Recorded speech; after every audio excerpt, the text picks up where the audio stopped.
the background the military and the army played in getting India an independent country? Mr. Attlee, Prime Minister at that time, Right. British Prime Minister, was asked what was the major contributing factor to the Indian independence decision. He said he mentioned about naval mutiny and Indian Azad Hind Fauj, which was advancing with the help of the Japanese. There were various wars India has fought. So Second Lieutenant Arun Ketrapal, he joined a very famous regiment called 17 Pune Horse. Arun had knocked off 3-4 tanks already, and his tank was hit and he's got fire. So one of his driver Prayag Singh told him, साहब पीछे हट के आग बुझा लेते हैं और फिर फायर दोबारा लड़ाई शुरू करेंगे. बोलते हैं प्रयाग सिंह, आपने कमांडिंग ऑफिसर साहब का आदेश नहीं सुना, 1 इंच भी पीछे नहीं हटना. He was a 20-year-old plus boy. Indian Army thrives on 3 things: Naam, Namak, and Nishan.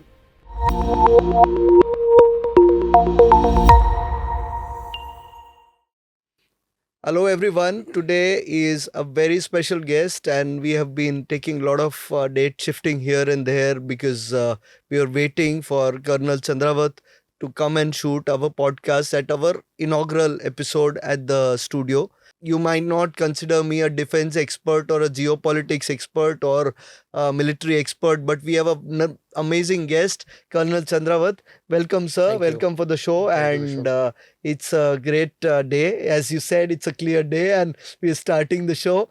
So, Colonel Chandrawat has around 26 years plus experience in the military, and we will also take it his corporate side. He has worked on Mumbai Airport, GSK, Reliance Group, Adani Group. He has been extensively working with corporates also. Now he has a lot of new dreams also. After corporates, he has a lot of dreams, lot of hopes to give back to the society. So let's hear from him. Hello, sir. Thank you. Thank you for your sir. time and being patient enough, because we were starting this podcast and Perfectly little fine. bit setting here and there. Not as precise as the army is and as precise the defense is. But sir, it's like a privilege and it's an honor It's a- to really do this podcast. And I hope I'll be able to do a little justice to your valor and the courage and your journey. Well, So- Vishwam, thank you for inviting me. It's a pleasure to be here. Right. And firstly, wish you the best for the new facility Thank and you. new studio, and may you go places from here. Right. Yeah. So basically, sir, I would just want to, I was very inquisitive about your journey. We are in a state where the contribution to the military is the minimum. I would say, I might not be sure of exact figures, but the maximum people who serve to the nation come from Rajasthan, the Rajput community, the Punjab regiment. We have South, and you can throw a little more light. Which are the biggest contributors? I'll disagree with you on that, because if you take the Indian history into the, let's say, 1,000 years ago, when Somnath was attacked Okay. by Mahmud from Ghazni, it was the Gujaratis who defended Somnath, and they defended it not once, twice, thrice, 4 times. Again with Muhammad Ghori. Take your mind to Bappa Rawal, the legendary king. He was ruling from Gujarat. I think his capital was somewhere near Header, and his empire went around all the way to Rawalpindi. And he was a big, strong, powerful ruler, and he was the only person responsible to drive the Turks so far back as to Iran. So they never came to India for almost 400-500 years. All right. All right. And then came Chalukya, and then came Solankis, and they were very powerful dynasties in Gujarat. Okay. So Gujarat has a powerful military history. In the current scenario, that may not be the case. Right. But if you take back the history of Gujarat, it's full of Absolutely. stories of powerful kings. Yeah. So the number, in terms of numbers, probably the Gujarat people from Gujarat are more focused towards business, because it is you have, from the centuries, we have ports like Surat, where the British landed up, Porbandar, all these big ports, Lakpat, before Right. the Indus changed the course. So these were very thriving ports, and that's why, because of the proximity to the Arab countries, the trade picked up in those days as well. So that DNA of trade has prevailed in Gujarat. But there are Also famous generals from Gujarat. The last CNC, Commander-in-Chief of Indian Army, was General Rajendra Singh ji from Jamnagar. Right. Yeah, Right. and we had in Rajpipla family had a lot of generals. Um, so see, There it has an history, yeah, yeah. but So, maybe the current numbers are not that's fine. I mean, that it may change. You never know. So people are joining army, and people are joining armed forces from Gujarat. It's got a rich history of valor, and why not count that in? right, right. And probably, sir, I would just start on terms of your journey. How did you start? What's your story behind joining the army? So I was born in a Rajput family in Jaipur, and our ancestors moved from Mandsaur 300 years ago. And my father was an aristocrat. He used to fly with Mr. Rajiv Gandhi and other people as a commercial, trainee pilot. And unfortunately, my mother passed away when I was 1 year old on the same day. So it became kind of a tough journey for me from there on. And my father wanted me to join the army, so that was the probably the spark which he said that you should join the army and make me proud. So maybe I took that journey. And in my school days, I was a very weak child, very fragile, played no games, studies, mostly studies, very lanky fellow. And till about sixth, seventh standard, I was an average student, second class types. But in my 10th standard, I came in the merit of the Rajasthan State Merit Board, and then I got the national scholarship that time. And then I left the studies completely for 3 years, joined the NCC, traveled to Canada, did parachuting course in NCC, did mountaineering and all sorts of adventure courses with NCC. Got a couple of gold medals there. Had the opportunity to meet that time Prime Minister Mrs. Indira Gandhi and Rajiv Gandhi for breakfast. So a young boy, getting that kind of an exposure Hmm. was a good plus for me that time, and then that helped me to get more focused toward the military career. So I appeared for Sainik School Chittor exam. I failed there twice. I appeared for ND exam. I failed twice because of mathematics. My maths is pretty bad, and mathematics was a prime paper there. But I did clear the Indian Military Academy Dehradun exam, in which I got about close to about above 90% marks in English and GK, and about 40 odd percent in maths. But my other marks were so high that it got evened out. Okay. And I thought, that I passed this exam, so I landed up in the Indian Military Academy Dehradun. There again, maths classes are there, the physics classes are there, and I was quite, I was surprised that in the army there is so much study. And so I did well in the military academy. I was in the top 30 guys of the military academy. I uh, then joined a regiment called 13 Grenadiers, which was my Nana's unit. He had died in the Battle of Tanaut in 65 war, got a posthumous Veer Chakra. And that was the emotional reason I joined the regiment. After serving with them in Siachen Glacier and in Ladakh for 2 years, I volunteered to join the Para Commandos. One of the best elite regiment of the Indian Army. So I then cleared the probation for 3 months and then joined a very famous unit called 10 Para Special Forces, 10 Para Commando that time. Served with them for about 17 years, and then in between, I had a lot of tenures. I was ADC to Chief of Army Staff, two Chiefs of Army Staff, in fact. I was instructor in OTA Madras. I was instructor in IMTRAT Bhutan to the Royal Government of Bhutan. I was a Jeevan Planning in 11 Corps in Jalandhar. And then I got the chance to command the Elite 52 Special Action Group, which is the National Security Guards, India's only counter hijack unit at Delhi. So I then commanded that unit for 2.5 years, and I was doing well. Was an ambitious officer, wanted to become a general, but one fine day I thought the best was behind me, and then I quit. And unlike other regiments, the special forces officers generally tend to leave at the rank of a colonel because after serving with the elite forces for so long, they can't go back to the regimented army. So that is probably the reason. But yeah, is that a valid reason? I don't know. But yeah, that was the reason I Right. quit from there and took a big risk to join the corporate world, which I was not familiar with. And and I've been here in corporate for now almost 17 years. Okay.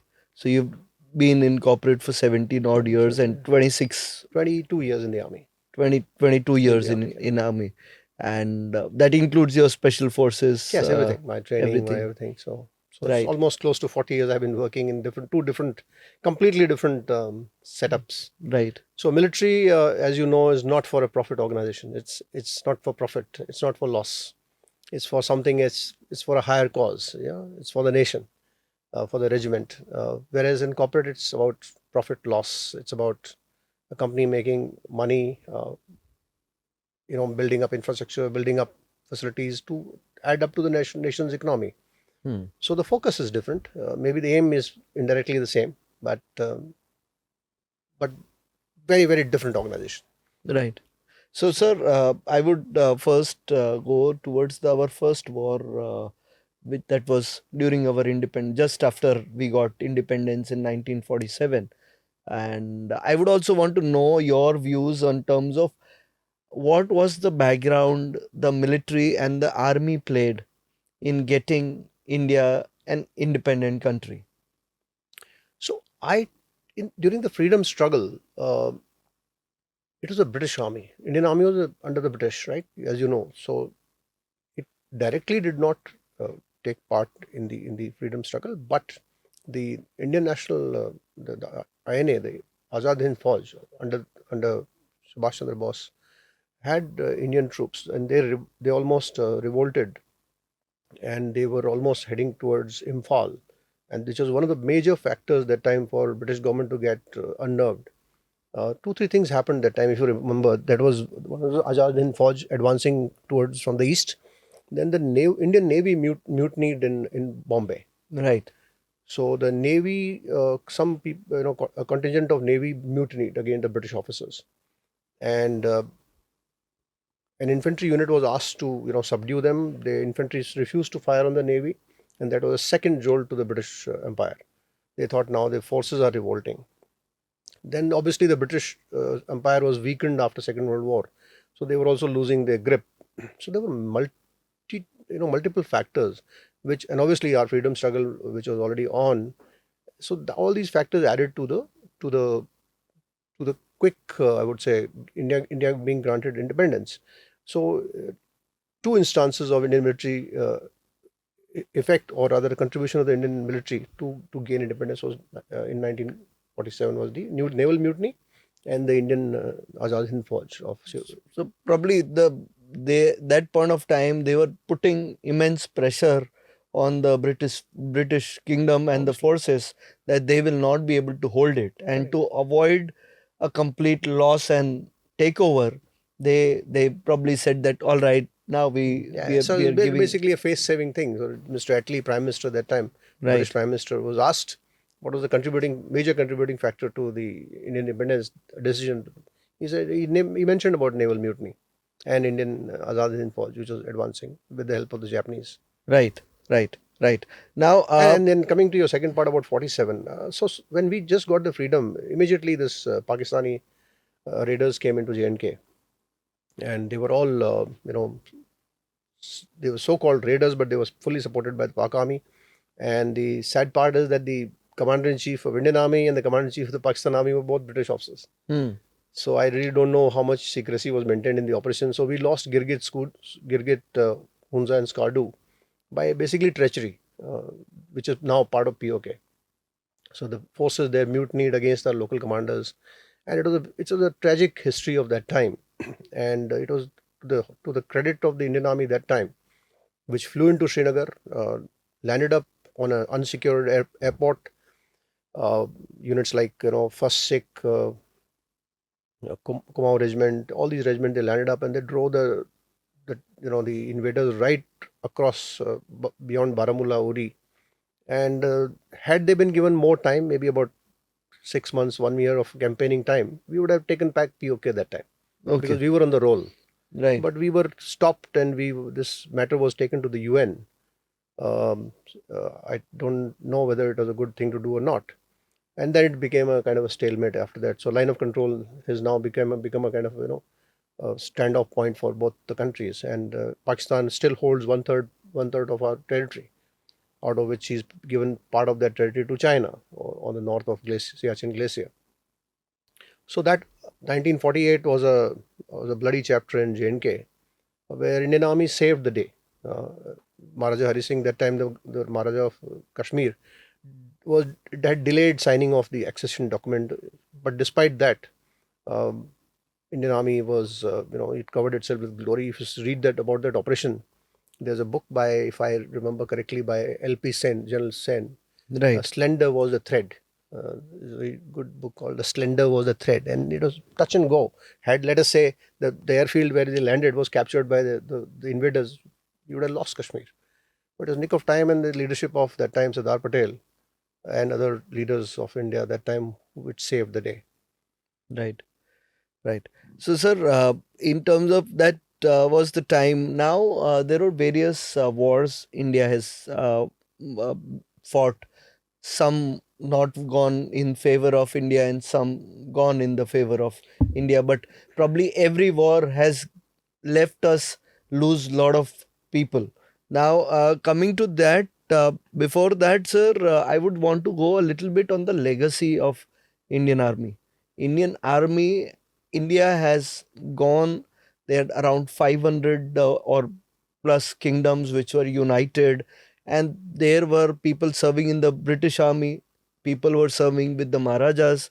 So earlier, if I take say 500,000 years back, we had a very long legacy behind us, uh, and compared to our rivals, where our Pakistan, which got separated from India, and we were division was done.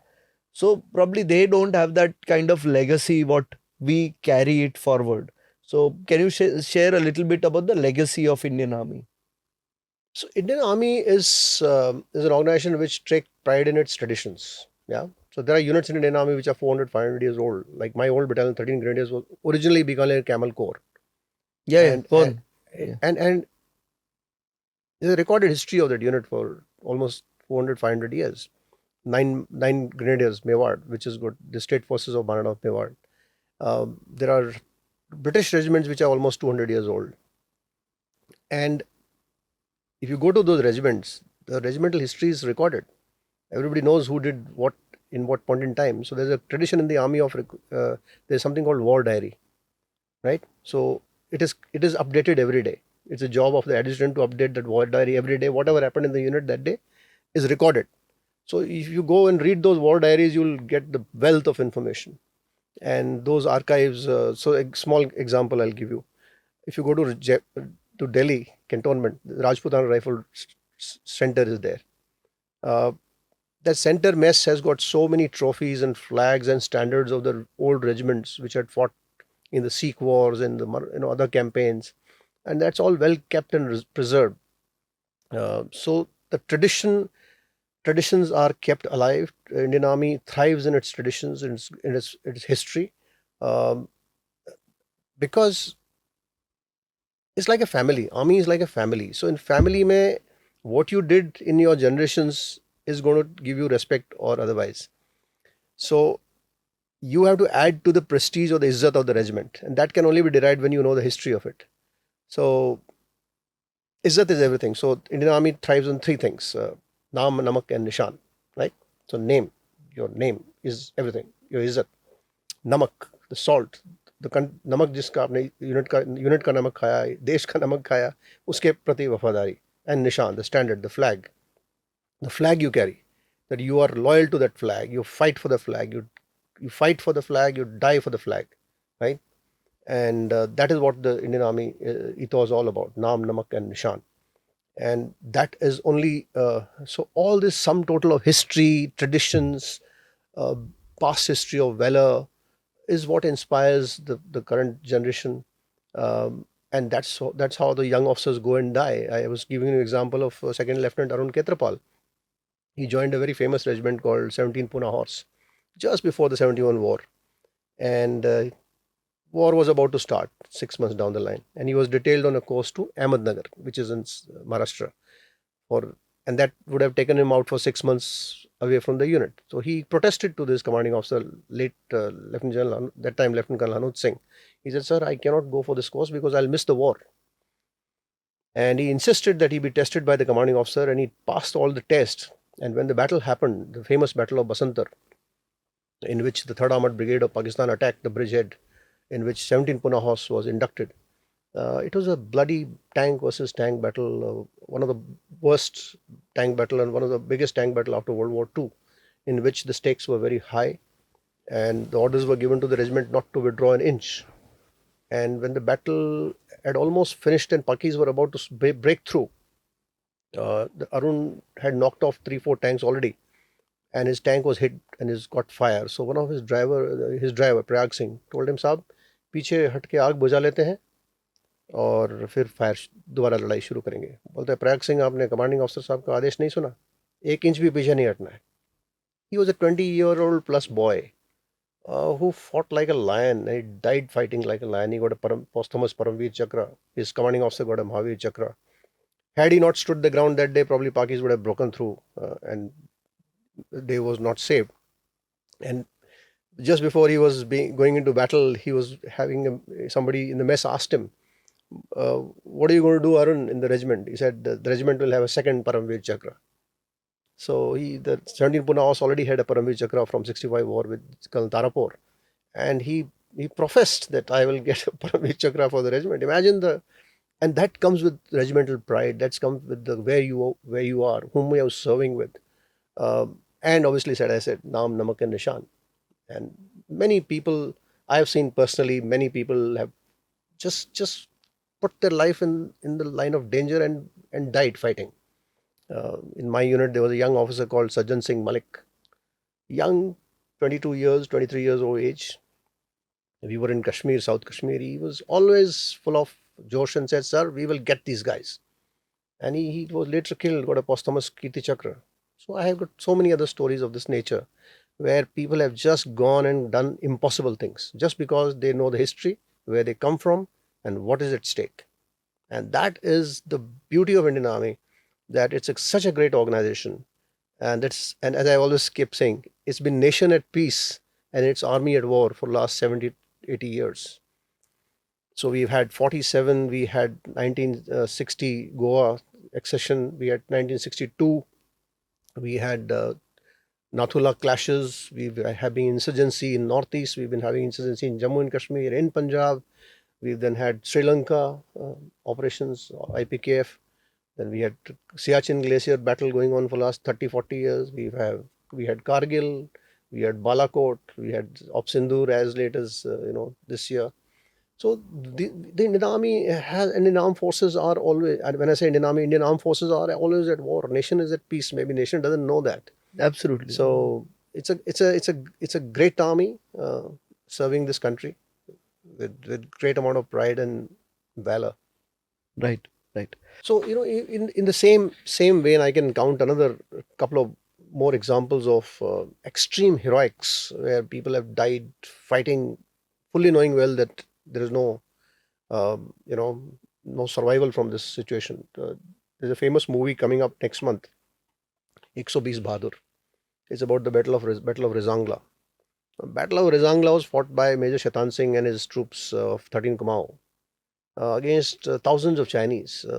And it turned out to be a hand-to-hand fight in which they refused to budge in. I think the estimated casualties of Chinese about 1,200 killed and great number of them were wounded. Out of 124 odd people, 120 died. Only 3 or 4 people survived. And they were also sent back to give a message back to that this is what has happened. And their bodies were found after 3 months of the battle frozen because the snowfall was so heavy. And Major Shaitan Singh, who was the team company commander, got a Paramveer Chakra for the battle. Even the cook got a Veer Chakra. So that battle, if you read the Battle of Rezangla, it's awe-inspiring. If you ever go to Ladakh and go to Rezangla, there's a memorial there.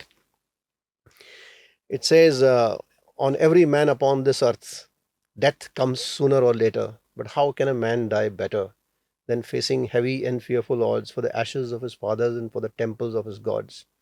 And here, 124 Veer Ahirs of 13 Kumaon fought against hordes of Chinese against the dynamic leadership of Major Shaitan Singh on, I think, October 16, 1962. So in 1962 also, we did not even, we lost the war because of multiple reasons. Firstly, we had a political, you know, decision making was flawed. Senior military leadership decision was flawed.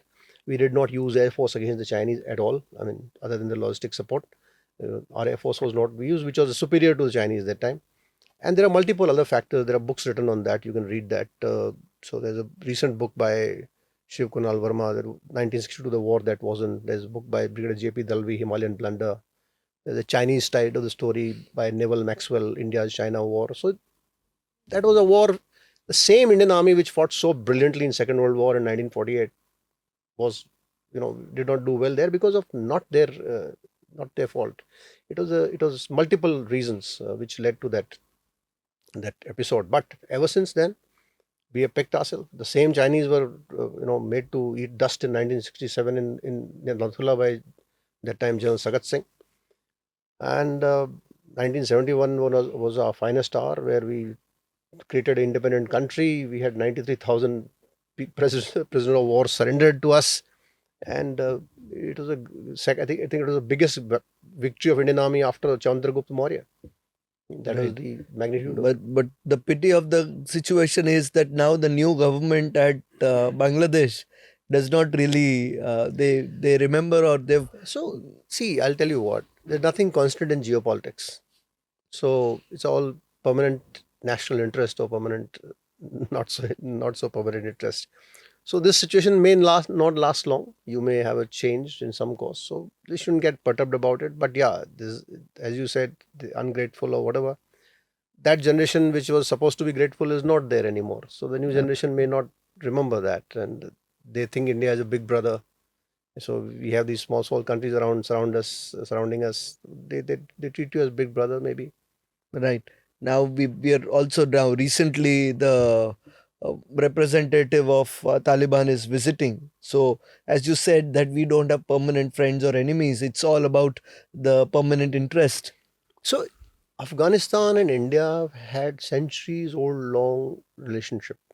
Let's let's cut this last 20-30 years. But before that, you would have heard stories of Kabuliwalas who came all the way from Kabul Kandar, got dry fruits for you, and other things.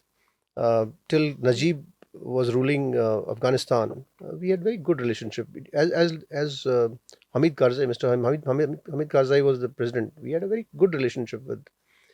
Afghanistan is caught up in the middle of these Pakistani influence and the other, global powers. Before that, there were Russians. Before that, there were British guys were ruling. Then Americans came in. So it's a muddle. It's not their fault. As people, Afghans are our friends, not from today, from generations. They've been used and misused by other people against India. That's a separate issue. But I think now they are realizing that who's their real friend and who's not their real friend. So it's a good. I think it's a good welcome move to let them visit us, and we opened up our embassy back. We've recognized their presence here in Delhi. It's a good move, I think. So basically, sir, since 1947, we were we didn't have so much of resources, and probably then we still fought. We had splitted resources. Now coming from that era till this era, where we are showing to the world that we are ready, we are tech ahead, we technology wise, training wise, in every way we are one of the most, you can consider one of the superior armies and the air force. So how, what kind of upgradation did it go from 1947 till now, as per your knowledge? So 47 was a different era. Obviously, no computers, no nothing. Today's Indian Armed Forces are modern warfighting machines. They use high technology. Just give you a small example of the BrahMos missile, which is a supersonic missile which travels 3 times the speed of sound. And this is the missile which created the maximum havoc in Pakistan. Uh, Difficult to intercept. Um, it can be fired in multiple modes from land, sea, air. It's a fantastic system, and it has proven its mettle in this Op Sindoor. Um, its range is getting extended day by day. The warheads are getting more precise. And as I said, it's difficult to intercept. It's just a small example. Second example I can give you is the Indian air defense system. In Nab Sindoor, our air defense system really, really held very strong. Hardly anything got through. We can be proud of the fact that all the things which were thrown at us, nothing caused any substantial damage to any of our cities or military establishments. Vis-a-vis, in their case, we just hammered them in Muridke and these places, and other Noor Khan Air Base Air and base, other every. places. We devastated their facilities. So, and again, the synergy between Army, Navy, and the Air Force was so brilliant that each one was complementing each other, and we came out. Had the war went on for a couple of more days, Pakis would have suffered very badly. They did suffer in any case. That's why they requested for a ceasefire, that they want a ceasefire. But as Chief was saying, that he was asked by his friends that kuch din aur marna chahiye tha. So I think Pakistan is got a all, is India centric approach all the time. So their armed forces are using India as a bogey to keep their relevance alive. And if today they're asking for Kashmir, let us assume even if they have the Kashmir, the peace will prevail. No, this country is born out of hatred. They are fixated with us. Um, I don't see in the midterm, or I would say maybe another couple of maybe decades, we will have any kind of peace with them unless they really change their DNA. It's their military which calls the shot. The civilian leadership is just subservient to the military always. So it's a sad situation on the western border, and they are supported by China very vehemently. Now Americans have also jumped in. Americans have been supporting them for generations. So so we have this neighborhood which is volatile on the northern side and on the western side, and we have to deal with it. And I'm sure we can deal with it because today India is a power to reckon with. We are not a India of 62 or 47 or even 71 for that matter.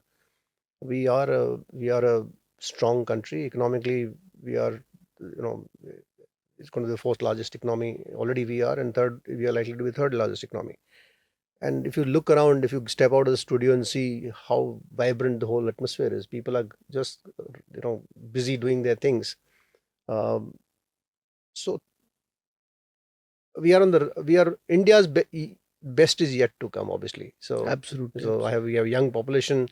Um, you will see this country in next 20, 30 years where we'll end up. Hopefully, we'll have Olympics in Ahmedabad. We'll have Commonwealth very soon, and we'll have many beautiful things happening here. Absolutely. And you're working with Adani Group, which is one of the leading organizations of India now. Earlier it was of Gujarat and now of India. So you know what's happening on the growth scenario because you've been on constantly ensuring that everything moves on because the task which you are undertaking right now is to ensure that everything is secure because it's huge money, it's huge investments, it's huge things at stake. Uh, yes, So eventually all big corporates add to the nation's progress. Small thing like renewable energy. We are generating energy from solar and wind and other green sources. It's a great plus to have that kind of energy without utilizing ground sources. Uh, the scale and size of those operations is mind blowing. Project in Khavda, for that matter. Um, you can see that site from space, and those are the kind of ambitious projects which are going to drive the energy demand of this country and obviously the infrastructure demands. If you go from today, you have this Atal Setu, which connects the Bombay to Navi Mumbai, 21 kilometer of engineering marvel. Right, we have undersea tunnels going in. You have a train to Srinagar now, which could never. When I got commissioned in 1988, I never could think there will be a train which will ever come to Srinagar. It's unthinkable. Today we have achieved that. We are having a tunnel through Zuzila Pass. Amazing things are happening. Amazing. And as I said, India's best is yet to come. And people like my group, Adani, and other business houses are a key engine to the nation's growth driving. absolutely. Yeah, obviously. And again, as I said, nation is not made by one entity. It is some, everybody has to contribute. So armed forces have a role to play, business has a role to play, politicians have a role to play, civil servants have a role to play, citizens have a role to play. So together it can happen, will happen. It's a India is a very huge country, 140, 150 CR people, and to ensure that we earn enough to feed the entire family. So that's how we have to look at. We are going to do well. That's all. My feeling is that we are on the right lines. We have good leadership at central and state level. We have a Right. dynamic prime minister who's working day in day out. Some I was I'm amazed at his daily routine. How many hours he must be sleeping every day? God knows, maybe very few hours. But he's at it. And the last 10 years, you can see the transformation as well. And hopefully, this journey will continue for many decades. And Right. So now we talked about that we have a dynamic leadership currently, but I would want to know a little bit of the role of NSA in, because NSA basically keeps the advisory to the prime minister to making sure, because a lot of times we have seen the political leadership needs to be guided in the right way to make the right decisions, because at a lot of times India has not got so strong political leadership. So what's your input on that? so, National Security Advisor and the National Security Council are a premier advisory body to the government and to the prime minister. They are staffed by very mature, senior, experienced people, military people, police, intelligence, and other from other walks of life. And when they meet and when they talk and they discuss, I'm sure they give a considered opinion on XYZ issue. Uh, Mr. Ajit Dole has been a field operator in difficult conditions, so he's seen the ground situation, and today he's a senior person heading that organization. So I'm sure we are in a safe hands. And what you see around us in a near neighborhood, you can see the effect of that advice and that policy. So very happy to say that today we are thinking to deal with the enemies the way we should have dealt with them many years ago. We are on the right lines, and I know I have from few friends in NSA whom I know how high caliber people they are. They are really master of their craft. If somebody is from military, he really knows how the Indian military system works. Somebody is from, let's say, police, he knows how police things work. Somebody is from economic or finance background, he would know how India's economy is heading up and where the world's economy is heading up. So it's a good setup, I think, Right. and it's growing in stature. Because basically in NSA's guidance is not just about the border, it's about the It's holistic. insurgency. See, today, what economy is, the security is not about just military. So we are having this ongoing issue with the Russian oil being, so energy security is interlinked with the national security, and vice versa, and whole lot of other things involved. You have many factors, just not military, just not economics, many other factors as well, The, geopolitics. right, right, right. So now, sir, we go a little bit again. We go back on your training part. That when you joined, as you said, I've listened to your some of the interviews. That IMA or Indian military is not for someone who's weak, and if there is someone is weak, then he'll put in more obstacles. He'll be given more hardships so that he becomes strong. Can you share a little bit about the training? So Indian Military Academy, I keep saying with great sense of pride that the best management institution in the country today, perhaps, is Indian Military Academy, Dehradun, Hmm. or Air Force Academy or Naval Academy. Why? Because a young college graduate lands up there, or a guy from NDA or NDA lands up there. In span of 18 months, they prepare him to go get killed for a cause and kill for a cause, right? Not for profit and loss. And that transformation is severe, and that only that institution can achieve. To Right. to young, so I've seen officers with 1 year service, 6 months service. When Sri Lanka started, my course-mates, we were just commissioned at that time. Many of my course-mates died in Sri Lanka. NK Singh, I still remember, KS Kang. They had hardly 6 months of service, and they were killed in Sri Lanka within 6 months of passing out. So those institutions are iconic institutions, and they, when you land up there, you may be a weak guy, but they'll make sure that when you get out after 18 months, you are as strong as you can get. तो वो सोने को तब आग में से निकाल के उसका फौलाद बनाते हैं, and you are hammered so badly that you have no choice but to be strong. So weak people are not encouraged. So weak, there's something called wolf pack syndrome. Everybody has to be as strong and contribute. And yes, if there is somebody who's weak, you will pull him along and make him also strong. So it's a team which matters. It's not the individual who matters. Individual is you are nothing. Organization is everything. So for that purpose, they grill in so badly. And IMA training is one part of it. Then there are unit like when I joined in Para Commandos. The probation is so tough that 90% people don't make it, and so severe mental, physical, and emotional test is performed on you. Small example, like we have a 40-kilometer speed march in which you have 24 kg weight and a rifle, and you are running for you are supposed to complete that in 5 hours and 30 minutes, 40 kilometers with big boots and everything else. So it is a tough one, and it takes a lot on you, but that is why you become what you become. And so training of all institutions, take Indian Air Force for that matter, that the pilots, our pilots are one of the best in the world. We have submariners who have such hard life underwater. So everybody is put through that grind to make sure that he performs to his optimum level. So therefore, and then there is a sense of pride, there is a sense of belonging. This army is like a big family. I've left army almost like close to about 18 years ago. I just have to pick up phone, and they'll welcome me with everything they have, and they'll do anything for me, and I'll also do anything for them. So that connect is lifelong, and that connect is what makes you very special, and that comes with hardness, sharing hardship. Nobody becomes a good team in a good time.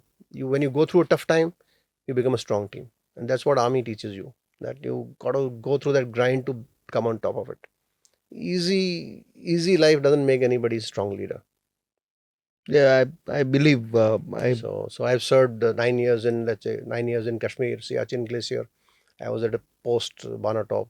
It's almost 20,000 feet altitude, minus 60-degree temperature.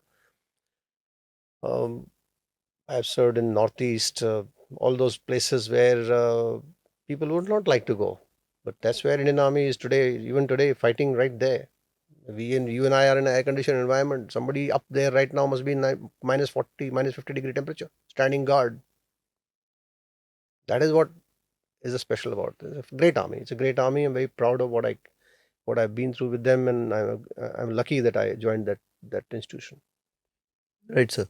Uh, of course, they are serving in all situations, whether it's rain, whether it's cold, it is heat, whether Rajasthan is hot, and probably someone serving in Rajasthan will now then be sent to Ladakh or anywhere across. Manipur or Yeah, wherever. anywhere where the weathers are completely extreme, and everyone is ready to do everything they can, and that's a very different kind of commitment, I would It's say. conditioning. It's conditioning, and secondly, human body is such a machine. It is fit to acclimatize anywhere. All you have to give it is time. So we are sitting here right now. Maybe temperature is 50, 25 degrees. We can go to Run of Kutch. There would be 40 degrees. It'll take us 2 days to adjust. So long you're mentally tuned to it. If you're not mentally up to it, then you will complain. I need an air conditioner. So people like us, if you put me up right now in anywhere, I'm okay with it.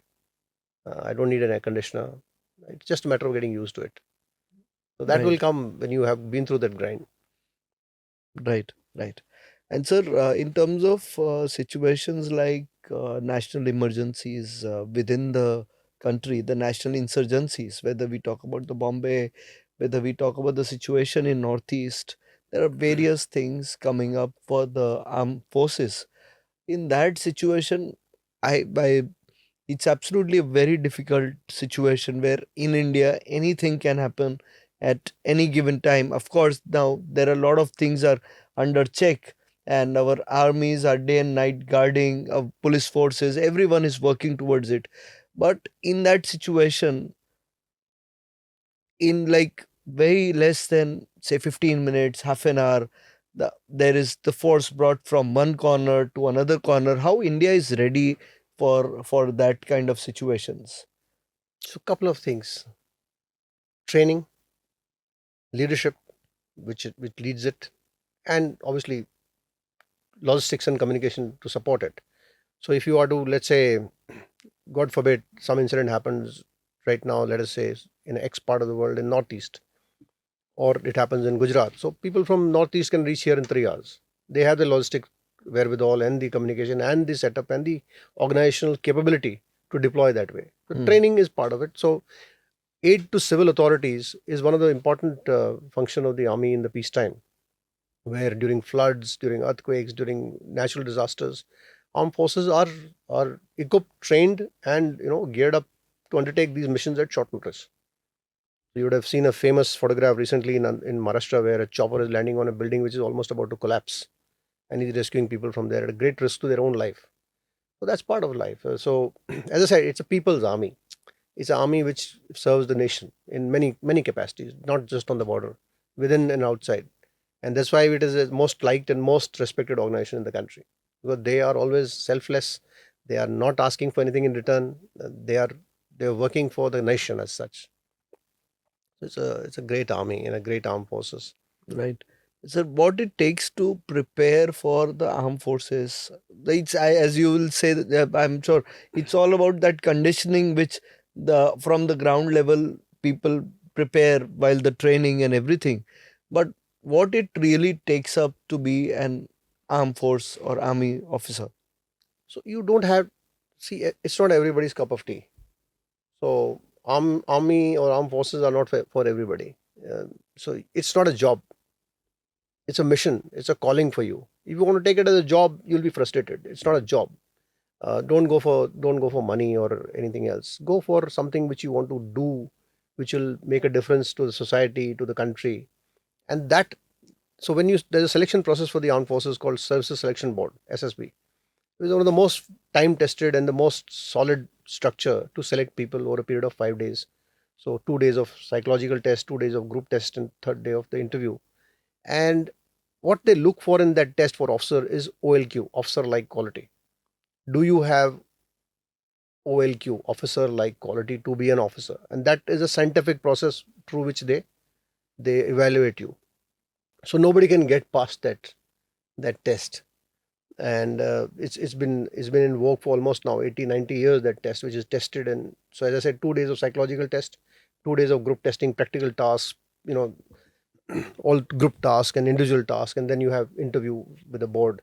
So, and nobody can get past that stringent requirement. Obviously medical test, and then followed by merit and everything else. And that's just one step to get inside. Once you get inside, your real work starts once you join the training academy, or then you go to the unit where you are groomed properly. So even after military academy, when you come out of the military academy, you are absolutely raw. You don't know anything. It's the unit which shapes you up there. After that unit, where your training continues for another 2-3 years till you are put through paces, and then you are made to go through grind, and you come out stronger from there. So it's not, as I said, it's not for everybody. Even Amitabh Bachchan had failed SSB. So did Dr. Abdul Kalam, and a lot of famous people have failed SSB selection. They went on to do great things. Probably if had Amitabh Bachchan passed SSB, we would have lost a good actor. So it's not for everybody. It is not It's not nothing to feel bad about it. You are not made for that job. That's all I can say. So, sir, as we all know that the training aspect of Indian Army is impeccable because no one really gets in army. Just it's not going to be just like a job interview that you can get in and you can make it better.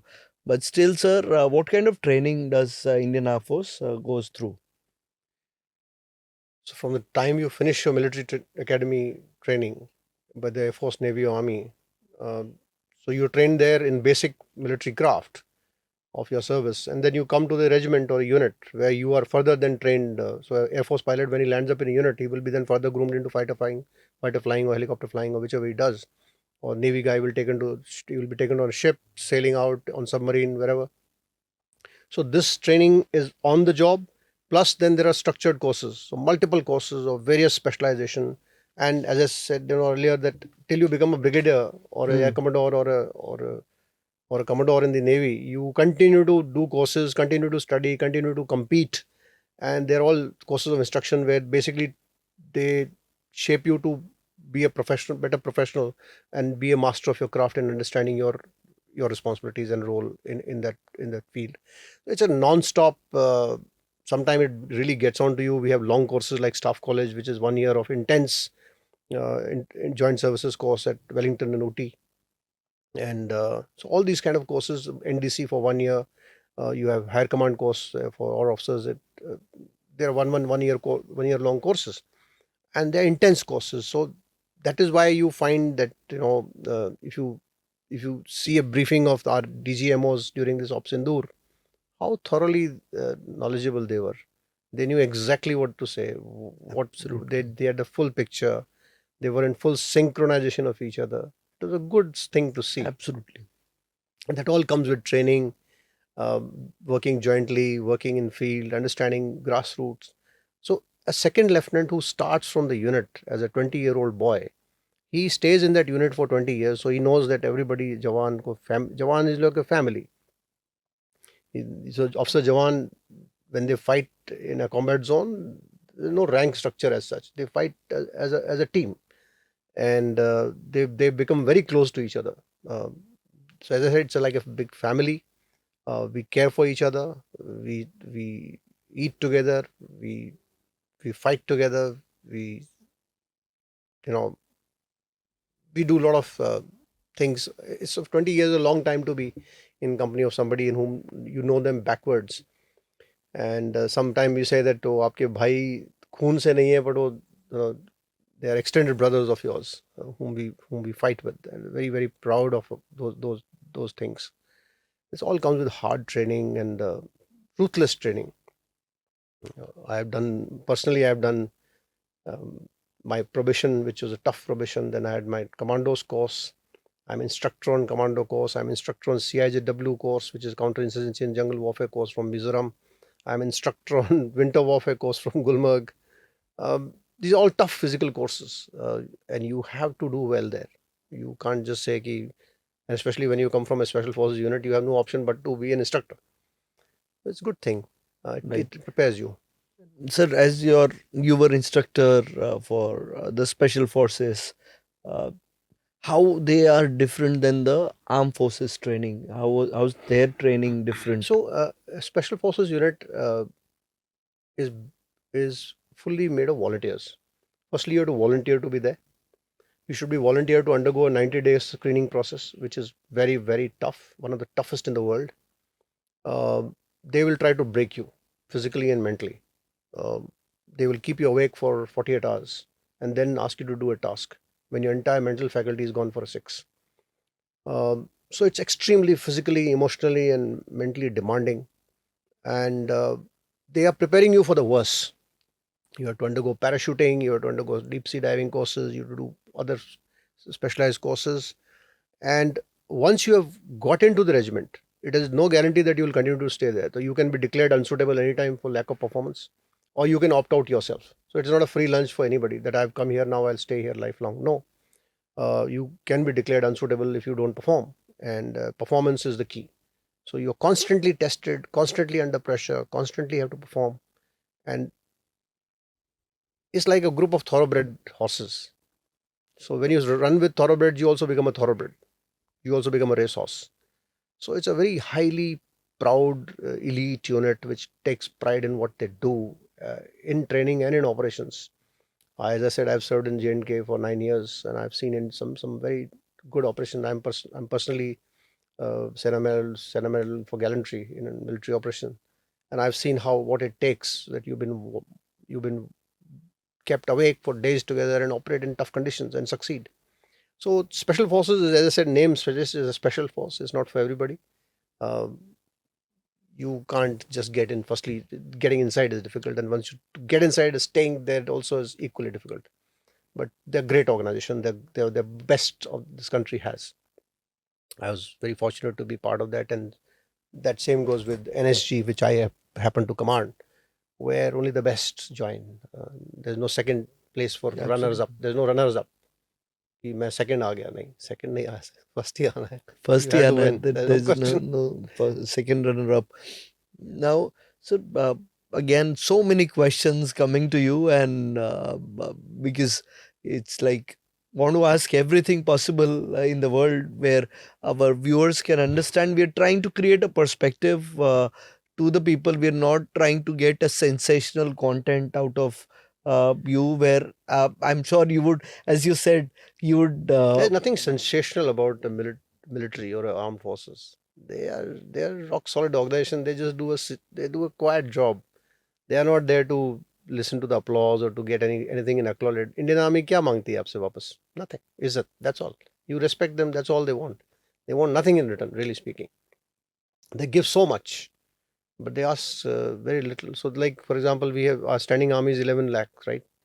Out of which I can safely say that 75% people will not go home on Diwali. They'll all be deployed wherever they are deployed. Maybe 20-25% people will be on the leave, if lucky. And for them, Holi, Diwali, everything is part of. ठीक है, नहीं गए तो गए तो अच्छी बात है. Both my children were born in my absence, right? I was not there. Once I was deployed in Ladakh. Second time I was in Kashmir. So, and everybody in my fraternity has undergone some sacrifice or the other. Most of the military guys, army guys, in fighting formations, they don't stay with their families half the time. And their ladies who are equally strong, they manage the fortress and they bring up their children. And then army, as I say, all army kids jump school every year, second year. So one day you are in Babina, second day you are in Imphal, third day your school is in Coimbatore. And you know the difference between a dosa and a Amritsari kulcha. So you are basically a heterogeneous kid who has traveled the length and breadth of this country. And that's why you see all these military kids are doing very well in life because they have the real national perspective. घाट का पानी पिया होता है और So they don't. So I've served in Northeast, so I know how beautiful Kohima is, how beautiful Imphal is. They are beautiful places, untouched. People are equally good in hospitality, and unless you go there, you will never experience that. And a military offers you that opportunity to travel places. And traveling is a good education, isn't it? For kids, especially when they're young and growing. So suddenly you'll end up in a center school where you'll find people from all walks of life, not speaking the language you speak, and you have to then adjust with them for 2 years and then come out and learn something very new which you not get a chance elsewhere. So it's a good fun. So imagine you're an officer posted in Jaisalmer and you have got used to the Jaisalmer for 2 years, right? So you studied in center school, Jaisalmer, or wherever you're doing, your kids are studying. And one day they will be pulled out from there and sent to, let's say, XYZ, this Arakonam, Air Force Station Arakonam near Chennai, or Air Force Station Kumbigram, which is in Agartala, right? So suddenly your whole ecosystem has changed. Geography has changed, the temperature has changed, the people have changed, and you land up there and you have to adjust, and that adjustment teaches you a lot of good things. Right.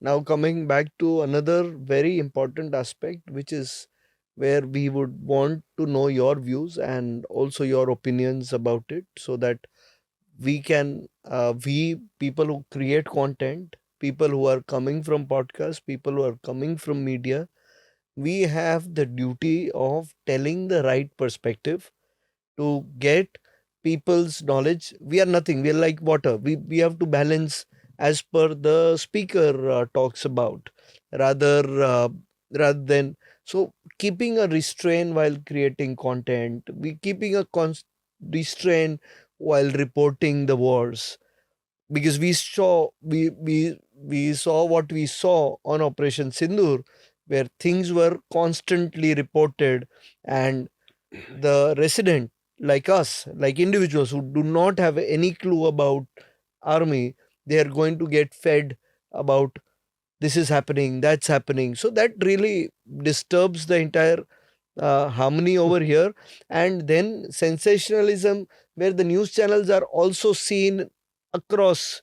We had banned some news channel here, but our news channel will be seen in America, and there will be a guy sitting in America, or there will be a YouTube channel anywhere across the world that can reveal that information to people.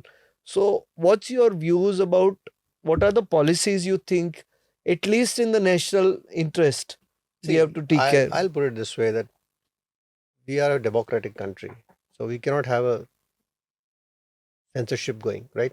We can't censor things. It is expected that the media will exercise restraint and understand the responsibility in what they report. Uh, if especially if the frontline media, which is reporting from the front line of battle, they got to be conscious of what they show, so that they don't create panic. They got to have that sense of responsibility and restraint to make sure that only the actual content is shown, and even sometimes actual content need not be shown because it might have an adverse effect on the morale or the otherwise. So it is very easy to get carried away for our TRPs and things like that. But I think a mature media would always understand that what they are supposed to report and what they are not supposed to report. Uh, Everything doesn't have to go live right there, right? Is there a need? I don't think so. So, but having said that, you cannot stop media from doing what they do today. It's their duty.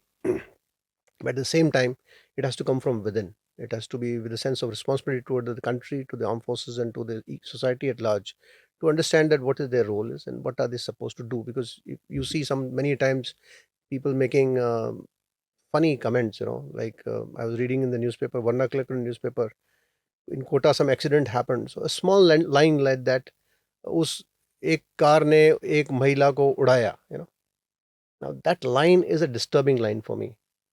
Instead of writing that, you should have car ने car की टक्कर से महिला को चोट पहुंची या वो इंजर हुई या she whatever passed away, but उसको उड़ाया, and that kind of a very crude language which doesn't really go well as a society. To It's avoidable, and that restraint will come with awareness, training, maybe understanding the sometime of getting a backlash because of that.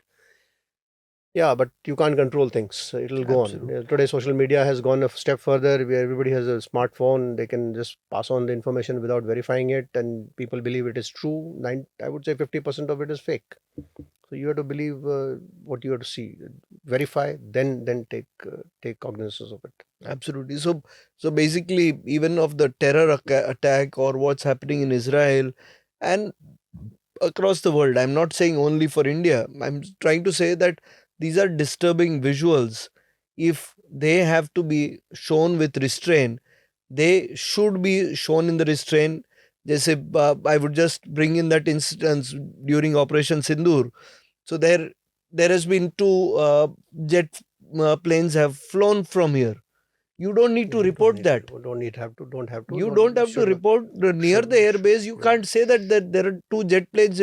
They've taken flight. What are you trying to report? That as I said, it's about maturity. But by and large, I think I don't see any alarming trend other than the AI, which is now getting misused at multiple platforms, where people are putting up AI generated content, Right. which you can't make out whether it is true or false. So you've got to be very, very careful and guarded. And especially large organizations need to be careful. It's about a narrative. So, narrative has to be managed. That is a exercise by itself. Yeah. Right. Right. And now about the podcasters, the content creators. Uh, Maybe I would not be the right person to tell anyone from the background of army or military. I would want you to share that. There are a lot of operational details are being discussed on terms of creation platforms. What would you like to say I have a about? lot of, I have seen a lot of military guys who are doing podcasts, and some of them I know personally, and I've cautioned them. I said, there's no need for you to share what you share there. Uh, Not required. Uh, this podcast, what I'm doing here, if anybody, let us say, a Pakistani sees it, he can't get anything out of it. It's a Absolutely. generic in nature, and those people are just for maybe getting a bit carried away or getting famous or whatever they are doing. They are doing disservice to the country. There's no need to share operational details at all. It's completely a no for me.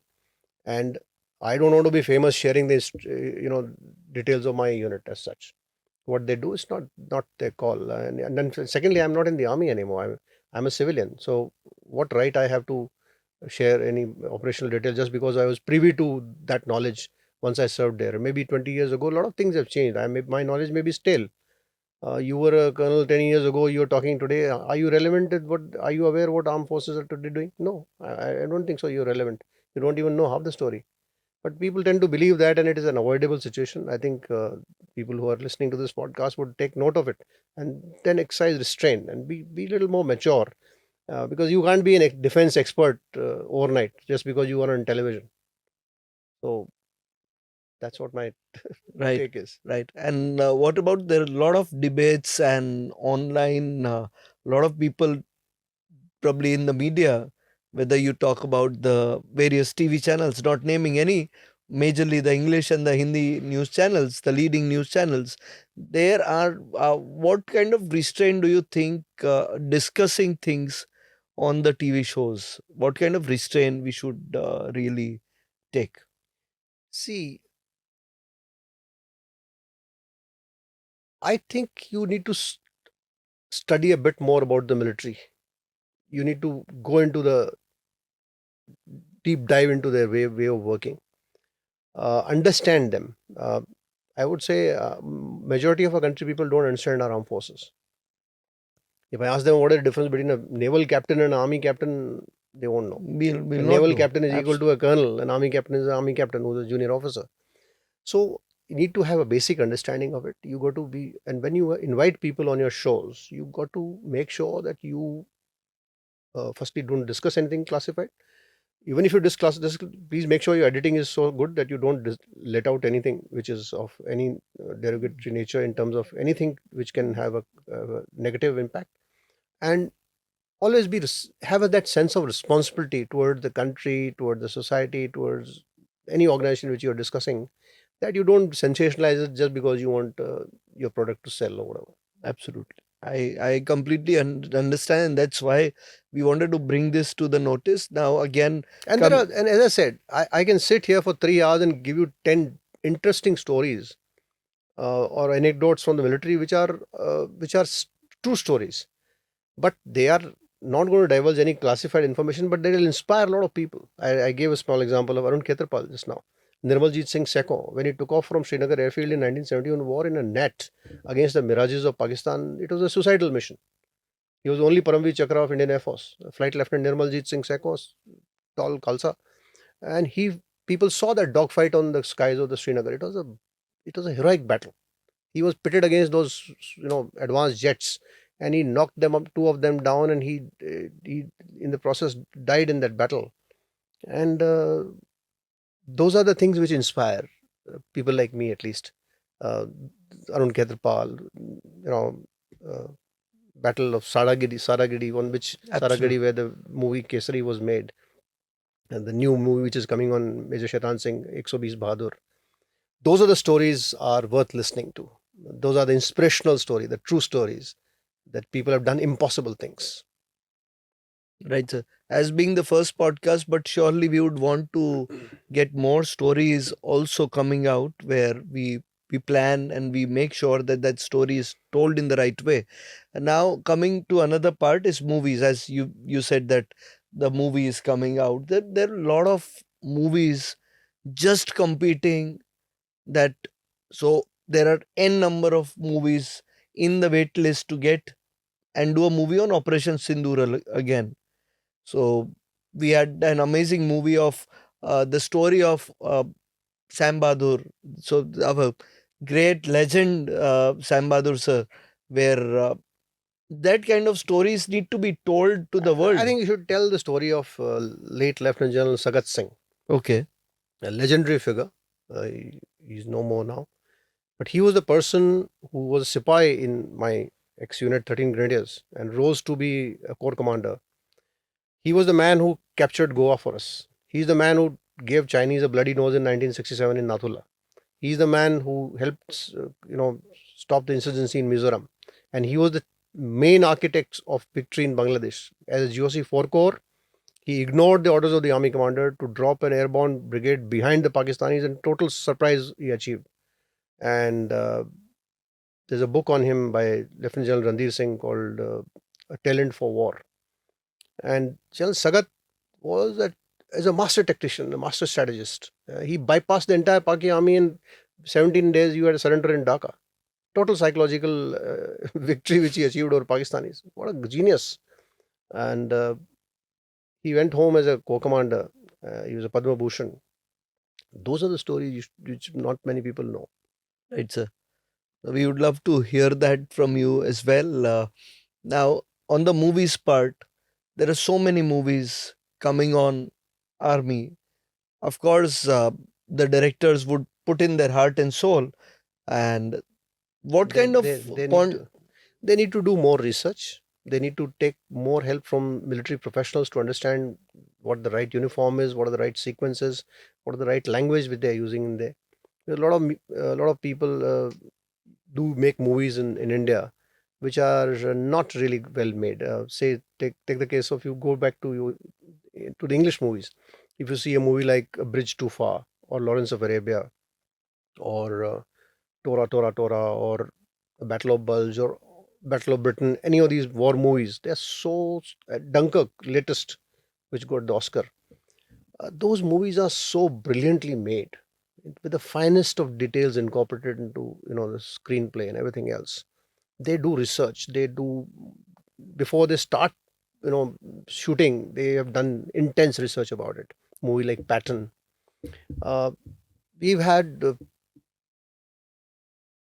movies in which a hero is shouting abuses at the enemy, and people are laughing at it. I mean, that's not the way the movie war is fought. um, there was a movie in which one of our Rambo heroes is doing is impractical. It is not a good thing to do. It doesn't convey the right image. So they do need to do more research. They need to be more guarded in what they project. And yes, a film is a film. Obviously, it cannot become a documentary. But even if you want to add flavor to it, do it in a more subtle way than to make it a loud, jingoistic kind of a thing. Right, right, right. So people have to be a little more careful. People need to research a little more, and Yeah, we'll this podcast may give in more messaging yeah. to the people and to the world. Uh, India has gone through a lot of hijack incidents, and I take this towards my end of this podcast. I take this opportunity to ask you that how India is ready towards the anti-hijacking, because you have also served in Mumbai airport, parallel. No, I commanded the counter hijack unit, the 52 Special Action Group. So we have a proper mechanism in place to deal with it. We have a Bureau of Civil Aviation Security, which looks after the aviation security aspect. So, and the NSG, which is the Premier Task Force to handle such incidents, works very closely with the VCAS. So, I'll leave it at that. I won't go into details of it. But that is what. So, we are one of the unit which I commanded is one of the best to deal with that aspect. It's a specialized subject. I don't think so anybody will understand it. Right, And the very fact that the hijack has not taken place since IC 814, the credit must go to the CISF, credit must go to the BCAS, Bureau of Civil Aviation Security, credit must go to NSG and right, other agencies, intelligence agencies who have prevented this incident. Otherwise, we were having these frequent incidents earlier in the earlier 80s and 70s. But now it has not happened because our mechanism is in place and it is working very well. That's what. right, right. That's great that we have a lot of people, because India has now grown as number of flights India is taking up, and the growth has been immense. There has been a lot of hoax calls, a We lot of complain. We complain as a passenger about checks at the security. They are for your own safety. absolutely So you have to go through a bit of a maybe hassle. hassle to be safe, right? So no Absolutely harm in that. right. So you have also uh, seen and maybe protected some high profile people across, because now there is constant threat at lot of level, business level, uh, and the So political I level. was ADC security to two chiefs of army staff. So I Right, was responsible for their personal security right, sir. over a period of 3 years, and again I've seen it very closely. So again, executive protection and VIP protection is a specialized subject. Again, it is Yeah, also a a very sub branch of special operations.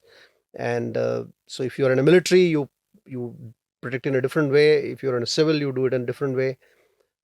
It's a subject by itself. Requires, and one of the most toughest job you can undertake. VIP security is the one of the most toughest assignment one can undertake, whether it is for prime minister, whether it is for any dignitary, a business house, anybody else. It's a 24/7, non-stop, multiple things: intelligence, advanced planning, preparation, training, deployment, communication, you name it.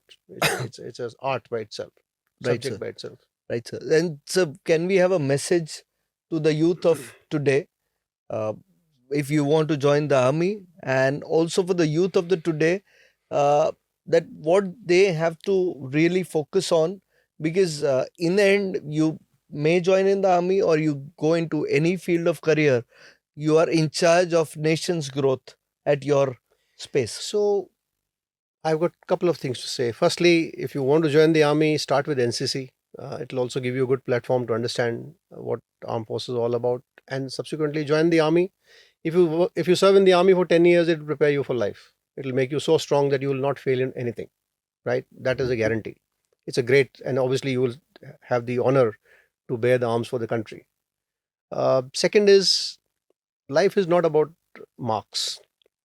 A lot of people are obsessed with marks. My own life is an example where I was a topper and I was a normal student. Then I topped the military academy again. So it's been a graph up and down. Everybody doesn't have to be in a graduate. If you want a plumber at home, would you ask for a graduate? You'll ask for a best plumber, right? Or a best photographer for the job, or a best carpenter if you want to make a furniture. So everybody doesn't have to get into this rat race of marks. Marks is nothing. Marks is just one yardstick of your life, one aspect of your life. Enjoy life. Do what makes you happy.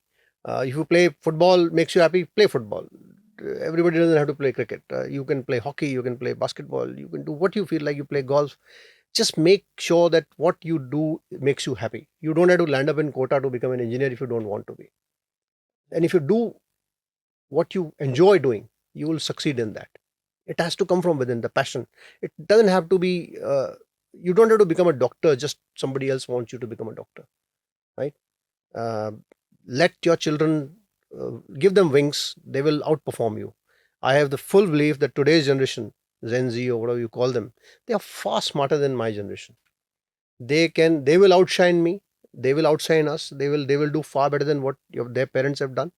And you don't have to worry about the future too much. Only thing is, you have to just guide them a bit, give them a support, and obviously stand by them when they need you. But other than that, sky's the limit. You can do anything. Like, I mean, I can give you hundreds of examples where people from nothing have become what they've become today. So that's what my message to the young boys and young girls, young generation of this country is. Right, sir. And sir, something about what you are planning to, you're trying to ideate, you shared a little. Would you like to share about that, or No, maybe? I want to see. Aim of life is to make an impact where you are. So whether you serve in the army or serve in a private organization, you must leave an impact. People must remember you long gone after long you have gone. You know, वो आदमी था, वो आया था, वो set करके गया. He made a difference there. If you have achieved that kind of a thing in life, you are a rock star. Um, so you got to make an impact, work without supervision, commit commit to the organization, be loyal to the organization, uh, work without supervision, just do your best, and result will follow anyways. But don't just be a passenger. Make an impact and go and have a can-do approach. You know, it can be done. If a weak guy like me can become a special forces operator, a weak a guy who's weak in maths can pass all maths exams later on and pass staff college and whatever. Anybody can do anything. It's just a belief. You got to have that belief. There's a saying, you know, in Urdu, "Kar khud hi ko buland itna, हर तदबीर से पहले खुदा बंदे से खुद पूछे बता तेरी रजा क्या है." You got to make yourself strong. Nobody else is going to come and help you out. So you got to make yourself strong and be counted and make an impact, as I said. So, on the parting note, I would like to say is that a lot of people like us work on the private side, work on personal, say maybe entrepreneurs, everyone. We all have a role to play, and we should, if we are not able to get into armed forces or government service or any form, let's be responsible enough that we support them indirectly, we respect them indirectly, because a lot of people in around us, we have a habit of complaining. Nothing is going to change. Be an Indian worth fighting for. Yes. So let's contribute and let's respect the people who are fighting or they're putting selfless effort in various form of service. And it's like India constantly is served by police and the army and the navy and the air force and continuously. And obviously, central paramilitary forces, police. So many police officers and men have laid down their lives in the line of duty. We don't see them much, but they are working in some extremely difficult conditions. Chhattisgarh, for example, not Right. Naxal areas. All right. All right, sir. Thank you so much. Thank for you your very time. much, sir. Thank you.